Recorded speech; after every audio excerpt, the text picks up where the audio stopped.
Mobile phone से आप अपने दोस्तों से सीधे बात कर सकते हैं। पर अगर इसी मोबाइल फ़ोन पर आपको ऑनलाइन कुछ खरीदना हो, तो आपको एक बिचौलिए की ज़रूरत पड़ती है, जो विक्रेता को गारंटी दे पाए कि आपने पैसे दे दिए हैं। पर क्या ये मुमकिन है कि एक क्रेता और विक्रेता आपस में सीधे समझौता कर लें, बिना किसी बिचौलिए की सहायता के? ब्लॉकचेन नामक एक नई टेक्नोलॉजी ऐसा मुमकिन कर रही है। ब्लॉकचेन को आप एक वितरित डेटाबेस यानी डिस्ट्रीब्यूटेड डेटाबेस मान सकते हैं, जो कि एक दो कंप्यूटरों पर नहीं, हजारों लाखों कंप्यूटरों पर प्रतिलिपित है। ब्लॉकचेन का हर एक कंप्यूटर हर एक रिकॉर्ड के पूरे इतिहास का वर्णन रखता है।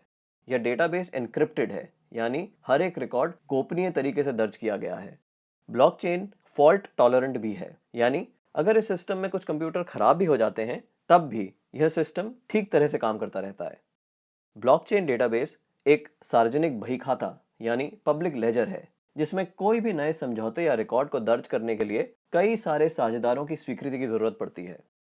इसको हैक करना बहुत मुश्किल है, क्योंकि ऐसा करने के लिए हैकर को एक ही क्षण हजारों कंप्यूटरों को एक साथ हैक करना पड़ेगा। यह कारण है कि हम ब्लॉकचेन को एक सुरक्षित टेक्नोलॉजी मानते हैं। ब्लॉकचेन का पहला प्रयोग हुआ था 2008 में, जब बिटकॉइन नामक एक डिजिटल मुद्रा का आविष्कार हुआ। बिटकॉइन मुद्रा किसी देश, सरकार या बैंक द्वारा नियंत्रित मुद्रा नहीं है, यह एक डिजिटल मुद्रा है। अधिक जानकारी के लिए आप बिटकॉइन को गूगल कर सकते हैं।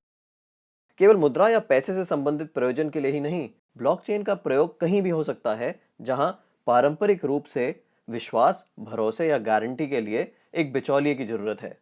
जैसे वह सभी सौदे जिनकी आज नोटरी पब्लिक या किसी सरकारी संस्था को पुष्टि करनी पड़ती है। मान लिया जाए कि आप एक मकान खरीद रहे हैं। आप चाहेंगे कि इस सौदे को सरकारी रजिस्ट्रार के यहाँ दर्ज किया जाए, ताकि आपको एक सरकारी दस्तावेज मिले जो साबित करे कि आप उस मकान के कानूनन मालिक हैं। पब्लिक रजिस्ट्रार केवल इस सौदे का एक सबूत दे रहा है, और ऐसी संभावना है कि भविष्य में पब्लिक रजिस्ट्रार का काम ब्लॉकचेन टेक्नोलॉजी कर दे, क्योंकि उसमें दर्ज सौदे की भी उतनी मान्यता होगी जितनी आज रजिस्ट्री सर्टिफिकेट की है।